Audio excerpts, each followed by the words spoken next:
হাসরের দিন যেই বেটার কোনো ডিভিশন থাকবে না, ডিভিশন বুঝেন তো, কোন রকম কোন রকম টাই টাই গেরেস টেরেস খাইয়া কোন রকম পাশ করেছে।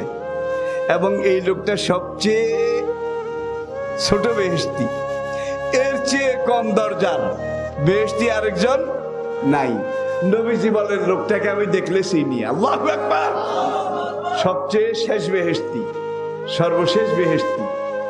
এই লোকটা হাসরের মাঠে কোনো বাহন নাই, কোনো যানবাহন নাই, আস্তে আস্তে বেহেশতির দিকে আগায় যাবে। আবার চারিদিকে চাবে এরা আবার ধরে টরে নাকি। হ্যাঁ, আমার কত মাতবর, কত চেয়ারম্যান, কত মেম্বার সবগুলা শিকলের মধ্যে বান্ধা কুত্তার মতো বিডায় আর জাহান্নামের দিকে নেয়। আমার কি গ্যারান্টি আছে? দাঁড়িয়ে আবার ধরে টরে নাকি, ডরে ঈশা হোক। হ্যাঁ, এখন সামনের দিকে যায় আর বেহেশতের দিকে এইভাবে অনিমেক নেত্রে ডাগর ডাগর চোখে তাকায়, টানা টানা চোখে তাকায়। আল্লাহ আরশে আজিম থেকে জিজ্ঞাসা করবেন, কিরে সবচেয়ে ছোট বেহেশতি, তোর চেয়ে কম দামা বেহেশত আর নাই, তোর চেয়ে ছোট বেহেশত আর কারো নাই, তুই কি চাস? তোরে যখন জাহান্নাম থেকে বাঁচাইছি, একবার কম নম্বর পাস তো করছ, তোরে সবচেয়ে ছোট বেহেশতটা দেব। বলে আব্দি মা সাল, তুই কি চাস বল, কেমন বেহেশত চাস এটা বল। তুই যা বলবি আমি আল্লাহ তা করব, তুই যা চাইবি আমি আল্লাহ তোকে তাই দেব। ভাই, এই কদমালিরে যদি দুধ দেয়, কদমালির আগে যারা ডিভিশন পাইছে, যারা বিভিন্ন রকমের স্তর পাইছে, তাদেরকে কি দিছে? আল্লাহু আকবার।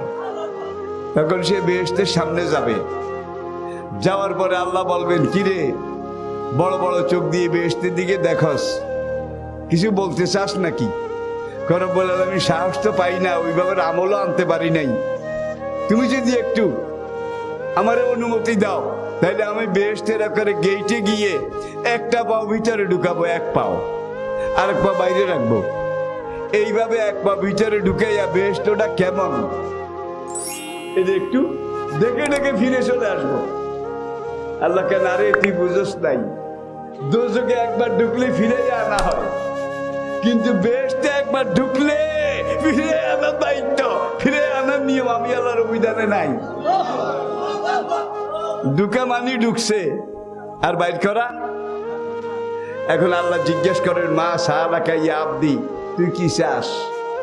ওই শেষ বেহেশতি সবচেয়ে কম আমলের লোকটা বলবেন যে গরিবের আবার চাওয়া, বেহেশতে একটু দেখতে দিছে, এটা একটু বেশি। আব্দি মা সাল, আর কি চাস ক? আল্লাহ পারমিশন দাও, কয়েক কাইক ভিতরে যাই, কয়েক কদম একটু এগিয়ে যাই, গিয়ে ভিতরের দৃশ্যটা একটু দেখি। আল্লাহ বলবেন, অলে আব্দি মা সাল, যা যে দূর ইচ্ছা কর তুই যা। সেখানে গিয়ে এখন দেখে যে একদল মহিলা আসতেছে। আল্লাহু আকবার। নূরের তৈরি তাদের চেহারা, এটার ভিতরে নূরের আয়নার মতো।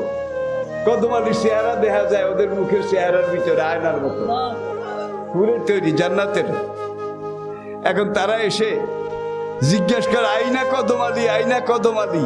কদমালি নামটা রূপক, আমি নিজে বলতেছি।